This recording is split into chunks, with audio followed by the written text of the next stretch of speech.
उपासना करने वाले को बस भगवान का वचन मान लेना चाहिए। कोटि विप्रबद्ध लाग ही जाऊं, करोड़ों करोड़ों ब्राह्मणों की हत्या का पाप जिसको लग गया, आए शरण तजऊ नहीं ताऊं। अगर मुझ परमात्मा की शरण आ गया तो मैं उसे नहीं छोड़ूंगा, उसको स्वीकार कर लेता हूं क्योंकि मेरी शरण आया है। करोड़ों करोड़ों विप्रवध का पाप लग गया हो, लेकिन भगवान की शरण आए तो भगवान उसको उबार लेते हैं, तार लेते हैं। तो बोले फिर तो क्या है, फिर तो पाप करने की छूट मिल गई। खूब पाप करो, फिर भगवान की शरण चले जाओ, सब माफ हो जाएंगे। भगवान का ही वचन है। तो खूब भरपेट पाप करो, फिर भगवान की शरण आ जाओ, भगवान माफ कर देंगे, बस हो गया। ये तो पाप करने के लिए भगवान ने राजमार्ग खोल दिया। करोड़ों ब्राह्मणों की हत्या का पाप भी हो, मेरी शरण आ जाओ तो मैं नहीं छोड़ूं, मैं बचा लूंगा। तो भगवान तो प्रोत्साहित कर रहे हैं पाप करने को, है? अरे बाबा, जो भगवान की शरण, जो पाप करता है, पाप में रुचि है, वो भगवान की शरण जाता ही नहीं। पापवंत कर सहज स्वभाव, राम शरण आवत नहीं काहू।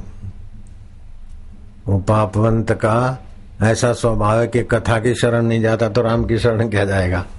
पापी आदमी सत्संग में ही नहीं जा सकता तो भगवान की शरण क्या जाएगा।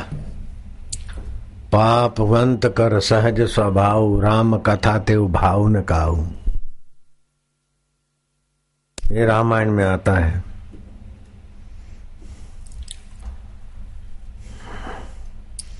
निर्मल मन जन सो मोहि पावा, मोहि कपट छल छिद्र न भावा। जिसका मन निर्मल होता है वही शरण आता है, वही रस पाता है। पापवंत कर सहज स्वभाव, भजन मोर ते भाव न काऊ।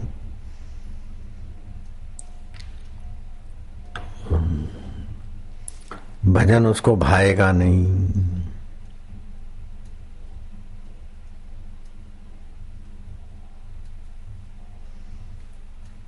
शरणागतों की कहीं भीड़ देखी? भगवान के शरण रहते हो, जो भगवान कर रहे हैं ठीक है, ऐसों की कहीं भीड़ देखी? मनमुखों की तो भीड़ होगी, वासना वालों की भीड़ होगी, पद प्रतिष्ठा के चाह वालों की भीड़ होगी, लेकिन भगवान जिस हाल में रखता है, मस्त है आत्मा में, भगवान की शरण में एकांत में पड़े रहे, ऐसों की कहीं भीड़ देखी क्या? ऐसों की भीड़ नहीं होती, कोई कोई होता है महाजय जयकार वाला।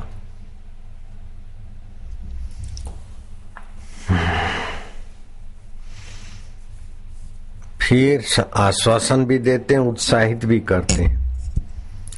जो नरो होई चराचर द्रोही, चर और अचर का, चल और अचल का द्रोही हो, आवहीं सभय शरण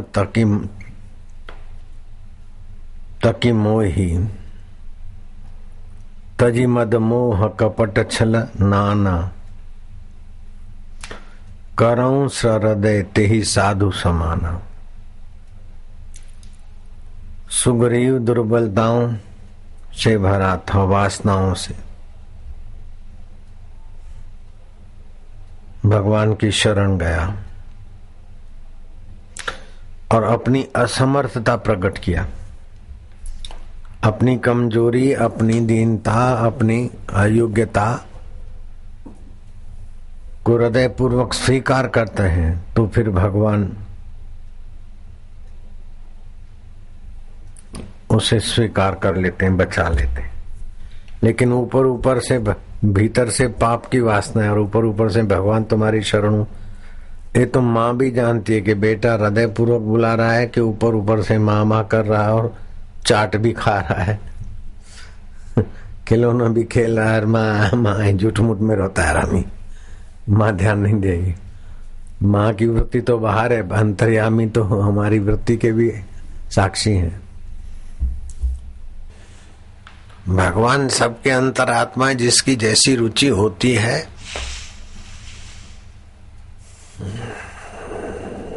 अनुकूला शतवर्ती ही, 100 प्रकार की चेष्टाओं में भगवान अपनी सत्ता देते, अनुकूल हो जाते। जब थका के थकता के भगवान अपनी शरण लो, तो फिर भगवान ऐसी बुद्धि देते हैं, चलो भाई मेरी शरण आओ।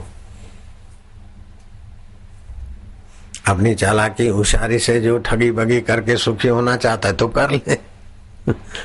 कर आके जब कोई पुण्य प्रकट होता है, समझ में आता है कि इसमें कोई सार नहीं, सच्चे हृदय से पुकारता है कि भगवान ये मेरे को ठगी से छुड़ाओ, बेईमानी से छुड़ाओ, काम से छुड़ाओ, लोभ से छुड़ाओ, मोह से छुड़ाओ। हे भगवान, हे अंतर्यामी, हम तुम्हारी प्रीति के लिए भजन करते। अभी तो मैं बुलवाता हूँ, आप ऊपर ऊपर से बोलते। जिस दिन आप अंतरात्मा से बोलेंगे तो अंतरात्मा आपका कल्याण करने में देर भी नहीं करते। वही परमात्मा है, वही राम है, वही ईश्वर है। आपके मन में 2 मिनट के बाद क्या आएगा मुझे पता नहीं, तुमको पता नहीं, लेकिन तुम्हारे परमात्मा तो जानता है कि 2 दिन के बाद तुम किस वक्त कहाँ बैठोगे, कहाँ सोओगे, क्या खाओगे। उसके आगे सदा वर्तमान काल है। तो हृदय पूर्वक भगवान को कहे, भगवान सुख को, दुख को, स्वप्ने को हम स्वप्ना माने और उसको जानने वाला तुम्हारा आत्म स्वभाव को अपना माने। ओम शांति, ओम आनंद।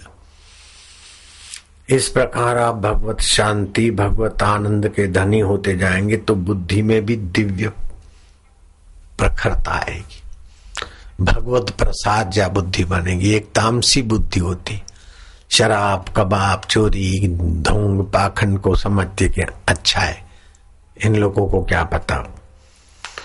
तो पाप में पुण्य, पुण्य में पाप, ये तामसी बुद्धि। दूसरी राजसी बुद्धि, चाहिए, खपे खपे, और बढ़ाओ और बढ़ाओ और रखो रखो रखो, उसी में खप जाते। तीसरी सात्विक बुद्धि होती है, धर्म से नियंत्रित, अपने लिए, दूसरों के लिए कुछ हिस्सा 10-20%, 10%, 20% धर्म में लगाए, 5वां हिस्सा 10 में। चौथी बुद्धि होती है अर्थदा बुद्धि, भोगदा बुद्धि, धर्मदा बुद्धि, मोक्षदा बुद्धि, प्रसाददा बुद्धि। ये अर्थदा बुद्धि में धर्म का अर्थ, मोक्ष का अर्थ लेकर चलती। फिर ईश्वर को सब समर्पित करके ईश्वर को ही चाहना, ईश्वर को ही अपना बुद्धि और मन, अपना मैं समर्पित कर देते तो मन और बुद्धि ईश्वर के हवाले हो जाता है। फिर वो जैसा भी चाहे चलाए। हम बोलते हैं कि मन ईश्वर में नहीं लगता, हम स्वयं तो संसार में लगे, मन ईश्वर में कैसे लगेगा। हम ईश्वर में लगे तो मन, आप जहां है वहीं मन लगेगा। बोले मन नहीं लगता है तो भाई आपकी चाह क्या है, मन में जो चाह होती उधर ही मन जाता है।